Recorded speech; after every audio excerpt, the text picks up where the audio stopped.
right there. Bedroom Eyes. Right here by Myrlin. Myrlin Hepworth in studio with me. Phonetic Spit, Catalyst, a veteran and a dear friend of The Blaze as well. Real glad and real honored to have you guys on. Thanks so much for stopping by. See. Absolutely. Man, you guys are Blazin After Dark. It's boy Radio Malcolm. Going back and forth a little bit with Phonetic Spit. I just want to go in, I think, first with your charity work. I think that's what stands out leaps over bounds just on top of the music. It's crazy. And so you just heard Bedroom Eyes. Talk a little bit about that, man. What's up with that? The song. The song? Yeah. Oh, man. It's a love song, and it features the story of a girl who has epilepsy and her journey with absence seizures. And, yeah, that's what it is. It's a love song. That's crazy. And I find that all of your songs, you know, we were talking about Arizona, I Love You. Mm-hmm. There's so much deepness, there's so much realness, there's so much, you know... Substance. Yeah. You know, we were going back and forth with the Grammys and saying how, you know, it's so kind of superficial. We were just... you know, your music, it has a filter, but it has a real filter. It has a raw filter. Yeah, thanks, man. Yeah, definitely, that's the intention behind it. The intention, like, I guess, for me... I definitely set out to say something, you know, specific.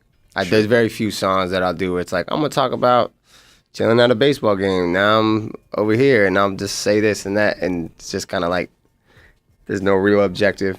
Each song kind of has its own spear point or whatever, you know, whether that's a political issue or a personal issue or whatever it is. So. Yeah. And the way that you guys also parlay your creativity with music, you guys work with local high schools, and that's where Catalyst, you come in.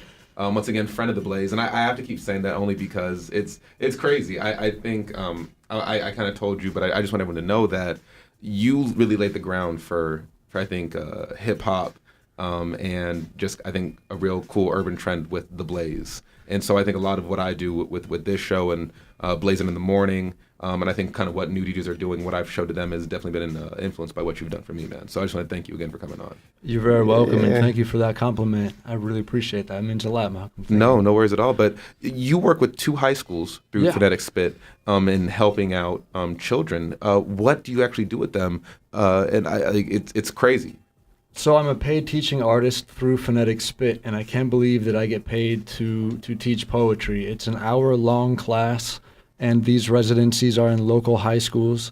And it's just a beautiful opportunity for myself. It encourages me to write and share my poetry, as well as really imbue some quality morals in these kiddos in terms of not only their character, but also their skill as writers. We really build on performance. We have a lot of local artists come in as models. And it's really a team effort. And I'm very thankful to Mr. Myrlin Hepworth, as well as Tomas and DJ and the whole crew, because it really is a team effort. And Myrlin especially for starting from ground up, really. He was doing this for free at a local high school, and it's blossomed over the years. Just 5 years since into this beautiful organization, which has so many aspects to it, and I'm just really thankful, and I feel blessed to be a teaching artist for Phonetic Spit, because it helps me build and grow as a poet, as well as guide and build local talent and youth. Yeah, yes. and I can only imagine just the gratification that you get being able to do something that you love and inspire children and inspire a new generation. I mean, it's such a beautiful thing, you know, and I think that's why you guys are so great at what you guys will do, at what you guys do. It's insane.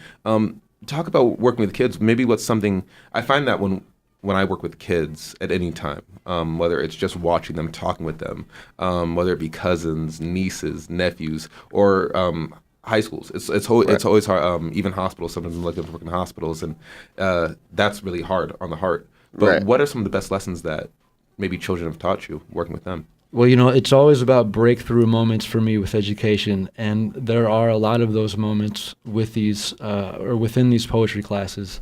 And so, you know, we kind of as teachers live for those moments. You know, anytime you can see something or somebody grow after you've put time in, to develop them, it's when it really pays off. Yeah. For me personally, again, I said I'm blessed being at 2 different schools because I get double the dose of these breakthrough opportunities. And what it's really about for me also is sharing stories. And I feel like once you get to know somebody on a basis which might be personal, like something family related for them, or maybe they disclose an event which was hurtful And traumatic. they really open up, and that's when you get to build some trust. And the way things are set up in class is we provide a safe environment for kiddos to express themselves in the literary sense through writing, and also spoken word poetry and performance. Yeah, you see, the most rewarding stuff is when you see a young person get up and they've maybe been hanging around for a while. Maybe they'll share a little bit, and then they read a piece of work that speaks directly to what they've been through in their lives, whether that's some level of abuse, whether that's poverty, whether that's violence, and from that they transform, because to heal from something you have to identify the source of what ails you. So as much as we're teaching writing and performance, we're really giving young people a space to express and transform through that expression. Wow. So. And it's such a beautiful thing, and it's so needed. Yeah. Especially in the world that we live in, where society wants to tell you who to be, how to be, how to live, what you are. And people are on the daily losing sense of themselves, when that is the most important thing to truly worry about and love. Yes. And adore is yourself. I love Funky Autopsy. Yeah. Great mixtape. Saw you over at Crescent as well. What inspired that album? I think in regards to free expression, in regards to these children, what inspired this Funky Autopsy project? Oh man, well, I mean, a lot of things, dude. I mean, there's a lot of different songs in there. Arizona, love and relationships, but really relationships with people, So on there's a song called Teach 'Em How to Cipher. And it's a song that's about working with schools. And what I do in that song is I write from the perspective of 2 students who are actually in a cipher in a classroom, and they're, for the most part, for the first time, detailing, their stories. And so, there's lots of inspiration there. I think if you listen to the project and all the interludes and stuff, and how it kind of flows together, you'll hear like a lot of older musicians, maybe like Nina Simone, or there's actually an interlude where it's like Nina Simone, or it's like Janis Joplin, Billie Holiday, Mos Def, and all these people talking about the first time they heard the blues, and then after that, it's Nina Simone talking about actually Janis Joplin's death. So there's like a lot of, I'm inspired as a musician and a poet foremost, like in the hip hop tradition, because we're in the hip hop generation, and I'm a student of that influence, but also, what was Jimi Hendrix doing and why was that important, and all musicianship really, American music. And how do you define this hip hop generation that we're living in? Well, I mean, it's hip hop is so embedded in what our generation is, I mean, it's our music. It's in everything. It's Super Bowl halftime. I mean, seeing Missy Elliott, that's exactly what it is, right? Yeah. You have Katy Perry, but people are talking about what? Missy. I mean, and it went crazy. I mean, it was funny. People talked about how she broke streaming records afterwards on Spotify. She was number 1 on iTunes. Yeah, people forgot because I mean, she's great, and she did she did so much for people. That she was just a soundtrack, and then especially at a time when there were very, very few, female MCs, though there's still very few that are represented. There's lots out there, but who get that type of stage that Missy worked for, So I mean, but not just mainstream music, but also like just the culture of alternative music. All these songs, like every song you play, like every other song, like, oh, who's that? Is that so and so? And you're like, yeah. Oh, but you hear this album? And it's like, you can have a conversation anywhere. I mean, the bus stop, and someone's gonna have something to say about music, you know, about hip hop. So this is like crazy. No, you couldn't be more right. Yeah. No, that's insane. I want to talk a little bit about Funky Autopsy and the creative production that went into this album. He worked on it. He was an engineer. He recorded some of those songs.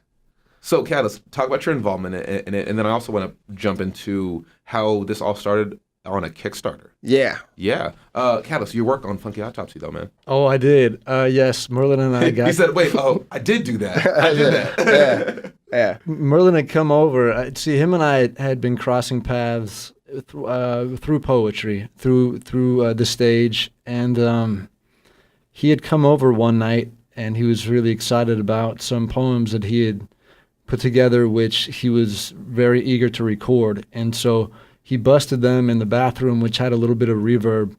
And I could tell, I could, through not only his vibe, but also his voice, that he was there. And so there was a friend of mine Pierre, who I'd kind of grown up with since I got to Arizona in 96, 97. And his name's Jonas. He goes by Foundation, and he's got a home studio. And I got to live there for, at one point, 6.5 months, which was incredible. But he was the first person that I thought of because his work is quality. We call him Dr. Dry.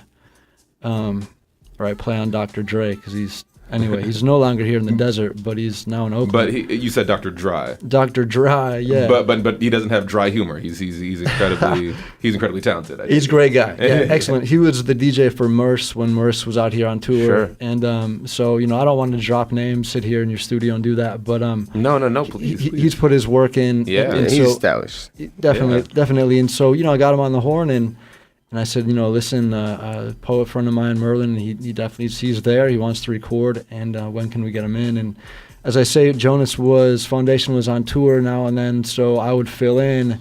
And the trouble with that is when you're not working in your own studio, some of the intricacies can be beyond you at times. Yeah. And so I would call him, say at like 11:30 or 10:30 on a Sunday, asking him why his Furman amp's not working, and it just got to the point where I thought, you know what, this is better handed off to Foundation. And so we did what's that song? You salvaged the track. I appreciate that.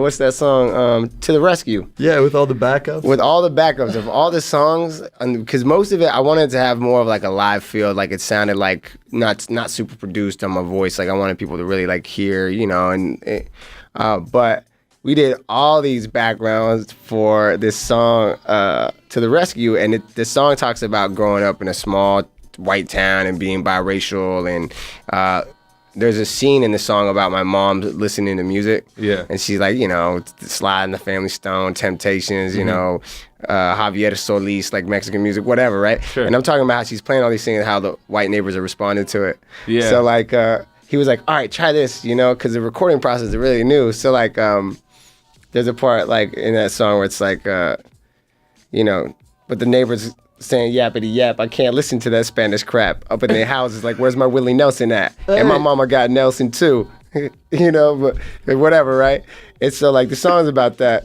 And so Kat had me be like, hey, when you do that part, now I want you to be like, I can't listen to that. So I'm like, like all the ad-lib part. Yeah, all the ad-libs, man. It's that. The ad-libs are so crucial. Yeah. Like ad-libs are the most crucial thing. You have to, I think, like artists stand out. Artists that have really good ad-libs are killing it right now. Yeah, man. Are killing it. No, I love it. Yeah, and that's so like for me, it's like I've been busting rhymes and ciphers all across, wherever. Yeah.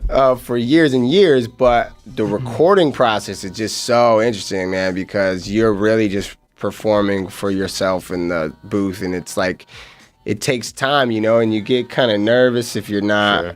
So it was cool, like because we started with Catalyst, and like we've been friends for a long time, so it was real. We had a lot of fun with it, and that track it's got some Take note of the ad libs on Funky Autopsy. Real quick, man. How much did you raise for this on Kickstarter? I think that I love that you guys use Kickstarter to fund this project. We raised. And it's a testament that that's what we can do in 2015. Yeah, man. Kickstarter was crazy.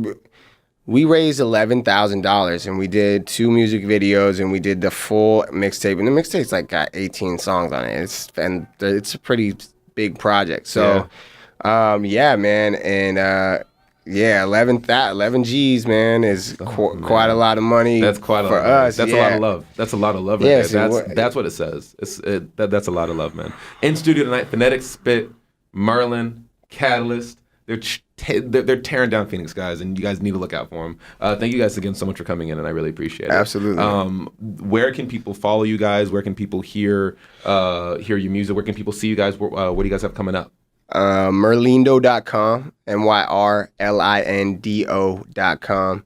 You can find all my music, all my work, what's going on there. Check out on Saturdays, third Saturday of every month. It'll be the 17th of this month, and then the 17th of next month. We have workshops from 12 to 2 at the Burton Bar Library. And then from 2 to 4, we have a slam or an open mic. This is strictly for the kiddos, family friendly. Again, 12 to 4, third Saturday of every month. It'll be the 17th of this month and the 17th of next month.